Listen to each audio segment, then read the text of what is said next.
इस एपिसोड की स्टार्टिंग में गाकुटो भागता हुआ जा रहा होता है और उसको वाइस प्रेसिडेंट रोक तो रही होती है, बट वो उससे बच के प्रेसिडेंट के पास चल जाता है और उसकी स्कर्ट खोल देता है। अब ये चीज देख के सब शॉक हो जाते हैं और वाइस प्रेसिडेंट उसको गुस्से में बहुत ज्यादा बड़ी पनिशमेंट दे देती है। वेल, ये पनिशमेंट है या नहीं वो मैं कह नहीं सकता, बट पनिशमेंट ही है एक तरीके की। ये बोलने के बाद प्रेसिडेंट तो वहां से चल जाती है, तो वाइस प्रेसिडेंट गाकुटो को बोलते हैं कि तूने जो हरकत करी है उसके लिए तुझे अब भुगतना पड़ेगा। इसके बाद उसके सारे दोस्त उसे घेर लेते और उससे पूछते हैं कि तूने ऐसा क्यों किया। तो गाकुटो एक्सप्लेन करता है कि हमारे प्लान के लिए ये करना नेसेसरी था। अब इसके पास सीन शिफ्ट होता है जहाँ पे ये लोग खाना खा रहे होते हैं और गाकुटो को वाइस प्रेसिडेंट ने बुलाया होता है और वाइस प्रेसिडेंट गाकुटो से ये पूछ रही होती है कि श्योर है इस पनिशमेंट के लिए, और गाकुटो बोलता है हाँ मैं श्योर हूँ। इसके बाद वाइस प्रेसिडेंट हाथ में कुछ निकालती है जो कि वाइब्रेट हो रहा होता है। अब तुम समझ सकते हो क्या होता है वो। अब इसके बाद सीन शिफ्ट होता है इनके दोस्तों की तरफ, तो इतने में वहाँ पे गाकुटो आ जाता है और उसको देख के सब शॉक हो जाते हैं क्योंकि गाकुटो अपना सर मुंडवा के आया था और जो वाइब्रेट करने वाली चीज थी वो एक्चुअली एक ट्रिमर थी जिससे वाइस प्रेसिडेंट ने उसके सारे बाल काट देते। तो गाकुटो अपना प्लान एक्सप्लेन करता है और वो बताता है कि जो मेरे हेयर से उससे तू अपना विग बना सकता है ताकि जब तू लड़की के कपड़े पहने तो तेरे पे किसी को शक ना जाए। तो कियो से ये बोलता है कि तूने अब तक जो भी करा वो सिर्फ वाइस प्रेसिडेंट को गुस्से लाने के लिए करा था। फिर गाकुटो बोलता है हाँ, और एक दो सेक्रीफाइसेस नीडेड है इस मिशन को पूरा करने के लिए। अब इसके बाद वापस से सीन शिफ्ट हो जाता है और ये लोग अब ये प्लानिंग कर रहे होते हैं कि लॉन्ड्री रूम से हम लड़की कपड़े लेके कैसे आए। तो अब ये प्लान बनाते हैं कि जब क्लीनिंग सर्विस के लिए जो बंदा आएगा उसके पीछे वो छुप के चल जाएगा और ड्रेस लेके वापस बाहर आ जाएगा। अब क्यों से टनल से जाता तो है बट वो टनल के अंदर ही रुक जाता है क्योंकि जो वर्कर था वो काफी ज्यादा तेज वर्क कर रहा था और इतनी जल्दी आ रहा जा रहा था वो कि कियोशी को टाइम ही नहीं मिल पा रहा था बाहर आने का। और ये चीज गाकुटो नोटिस कर लेता है, तो गाकुटो उसको रेज बेट कर रहा होता है और वो रेज बेट हो भी जाता है और वो गाकुटो के पास आता है जिससे गाकुटो की काफी फट तो रही होती है। इतने में कियोशी अंदर जाता है और एक ड्रेस का जुगाड़ तो कर लेता है और जो वर्कर था वो वापस से चल जाता है। अब कियोशी वैन के अंदर तो आ गया था वो ड्रेस लेके, बट उस वर्कर ने वैन के दरवाजे बंद कर दिए थे। अब कियोशी वहां पे फंस गया था और ये देख के गाकुटो को भी हालत खराब हो गई थी। बट कियोशी तो आइजन निकला, उसने पहले से एक बकेट आगे रख रखी थी जिससे वो बकेट टूटी और उसने गाड़ी रोक दी अपनी। इतने में कियोशी पीछे से निकल गया। अब इसके बाद सीन शिफ्ट होता है वाइस प्रेसिडेंट और प्रेसिडेंट के कन्वर्सेशन के ऊपर और प्रेसिडेंट बोलते कि आजकल ये प्रिजनर को ज्यादा ही उछल रहे हैं, कहीं तुम्हारे में तो कोई कमी नहीं है।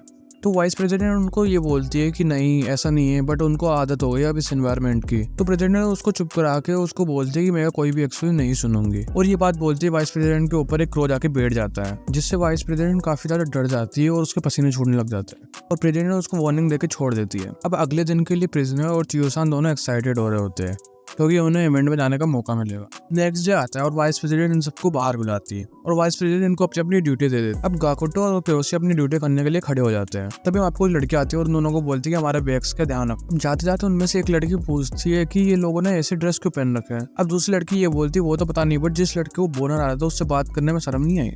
और एक्चुअली गाकुटो को बोनर नहीं आया हुआ होता बल्कि वहाँ पे उसने स्पीकर छुपा के रखा हुआ होता है जो कि वो कियोशी को दे देता है और कियोशी को अपना प्लान बताता है कि तू पहले टॉयलेट में जाना, वहाँ पे जाके स्पीकर ऑन कर देना और फिर टनल के थ्रू बाहर चल जाना और अपना ड्रेस चेंज कर लेना। अब इसके बाद सीन शुरू होता है चियोचान और मायूमी पे, जहाँ पे चियोचान काफी ज्यादा राइस केक बना रही होती है उसके और कियोशी के लिए। तो मायूमी उससे पूछती है कि तेरे को पता है ना वो प्रिजनर है, बट चियोचान उसको बोलती है कि उसने मेरे से प्रॉमिस करा था। इसके बाद वापस सीन शिफ्ट होता है कियोशी और गाकुटो पे, जहाँ पे ये दोनों लंच कर रहे होते हैं और वो काफी ज्यादा अच्छे व्यू के सामने, और घड़ी में 12 बज जाते हैं। तो कियोशी बोलता चलो मैं चलता हूँ और गाकुटो भी बोलता है कि ये मिशन तुम्हें सक्सेसफुल करना ही होगा। अब इसके बाद कियोशी अपने मिशन के लिए निकल जाता है और वो वॉशरूम में चल जाता है और वहाँ पे जाके वो अपना स्पीकर लगा देता है और विंडो से बाहर चल जाता है। बाहर जाने के बाद वो टनल के अंदर चल जाता है और टनल से वापस बाहर भी आ जाता है। अब वो अपनी ड्रेस चेंज कर ही रहा होता है और अपनी विग लगा ही रहा होता है कि उसके विग के कुछ बाल वाइस प्रेसिडेंट के ऊपर चल जाते हैं और वाइस प्रेसिडेंट को पता चल जाता है कि वो गाकुटो के बाल है।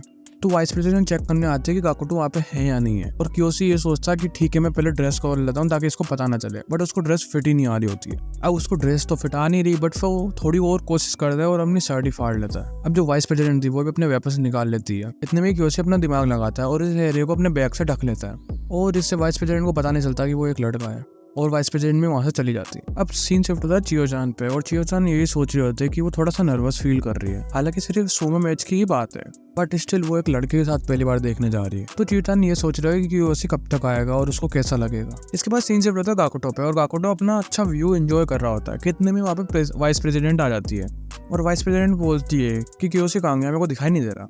अब गाकुटो बोलता है कि उसका पेट खराब था ना, तो इसलिए वो वॉशरूम में ही है। अब गाकुटो ने जो स्पीकर निकाल के दिया होता है एक्चुअली वो अपनी जिप बंद करना भूल जाता है और वाइस प्रेसिडेंट वो नोटिस कर लेती है और इसके बाद वाइस प्रेसिडेंट उसको बहुत मारती है। ये देख के वहाँ की लड़कियां भी काफी ज्यादा शॉक हो जाती है। अब इसके बाद सीन शॉट होता है अपने कियोशी के ऊपर, जो कि कियोशी आगे जा रहा होता है स्टेशन पे, बट इतने में उसको पीछे से चियोचा पकड़ लेती है और ये दोनों एक दूसरे से मिलते हैं। तो चियोचा उसको बोलते हैं कि तुम आ गए। अब कियोशी तो उससे माफी मांग रहा होता है कि वो लेट आया है, बट चियोचा उसको बोलती है नहीं मैं भी अभी आई हूँ। एंड क्योंकि कियोशी भाग के आया होता है तो उसको पसीने आ रहे होते हैं, तो चियोचा उसको अपना रुमाल ऑफर करती है और उसकी स्मेल काफी अच्छी लगी होती है कियोशी को। फिर वो वहाँ पे पहुंच जाते हैं जहाँ पे सुमो का मैच हो रहा होता है। अब चियोचा तो मैच देख काफी ज्यादा एक्साइटेड होती है, बट कियोशी ये बोल रहा मेरे को घंटा फर्क नहीं पड़ता क्योंकि मेरे को कोई इंटरेस्ट ही नहीं है, बट मेरे को चियोचा को देखने में ज्यादा इंटरेस्ट है। अब चियोचा उससे पूछती है कि तूने लंच तो नहीं खाया ना, क्योंकि मैंने अपने लिए बहुत सारा खाना बनाया है। कियोशी वैसे तो फुल खा के आया था खाना, बट वो बोलते नहीं मैंने कुछ भी नहीं खाया और मेरे को बहुत ज़्यादा भूख लग रही है। बट जैसे ही वो पहली बाइट लेता है उसका स्वाद इतना बेकार था क्योंकि सिर्फ नमक का स्वाद था उसमें, बट वो स्टिल ये बोलता है कि काफ़ी ज़्यादा अच्छे बने हैं। जहाँ पे कियोशी बेचारा जैसे तैसे करके वो राइस बोल खा तो रहा होता है और चियोचा वहाँ पर ही फोटोज क्लिक कर रही होती है। तभी चियोचान को कियोशी काफ़ी ज़्यादा क्यूट लगता है तो उसकी भी एक फोटो लेती है वो, क्योंकि उसके नाक पे भी राइस लगा हुआ था। अब चियोचान ये भी बोलते हैं चलो साथ में पिक लेते हैं। अब मनी मन कियोशी ज़्यादा खुश तो हो रहा था और उसे लग रहा था कि वो दोनों एक लवर्स है, बट निमन जो उसने राइस बोल खाए थे उससे उसका पेट खराब हो गया था और वो रेस्ट रूम यूज करने चला गया और चियोचा से गलती से चाय भी गिर गई थी, जिससे वहाँ पे उसका बैग में उसने चेक कर लिया और कियोशी के बैग में लड़की की ड्रेस थी और उसको लगता है कि ये तो किसी और लड़की के साथ था। तो चियोचा उसको डिसगस्टिंग बोल के वहाँ से चली जाती है। इतने में सीन शिफ्ट हो जाता है गाकुटो की तरफ, जहाँ पे उनका दूसरा दोस्त आके बोलता है कि मेरे को कियोशी दिखाई नहीं दिया इतने टाइम से। अब वो दोनों वापस से वॉशरूम में जाते हुए इतने में वाइस प्रेसिडेंट वहाँ पे आके उन दोनों को एक लात मार देती है और बोलती तुम दोनों यहाँ पे क्या कर रहे हो। तो कियोशी का दोस्त ये बोलता है कि कियोशी काम चोरी कर रहा है यहाँ पे। अब वाइस प्रेसिडेंट बोलती है कि देखो बहुत टाइम हो गया, अगर अब तू बाहर नहीं आया ना तो मैं आ रही हूँ। अब वो 2 बार तो बोलती है तो गाकुटो ये सोचता है कि मैं आना, और वो जैसे ही बोलती है तो गाकुटो ये सोचता है मैं वापस साउंड ऑन कर देता हूँ, बट उसका साउंड ऑन नहीं हो रहा था और वाइस प्रेसिडेंट में उसे मना कर देता है कि हिल मत वहाँ से। वाइस प्रेसिडेंट लास्ट वार्निंग देती है और कियोशी फिर भी रिप्लाई नहीं करता, तो इसके बाद वो अपनी लास्ट दरवाजा तोड़ ही देती है। और आज की इस वाली वीडियो में इतना ही, मैं मिलता हूँ अगली वीडियो में, तब तक के लिए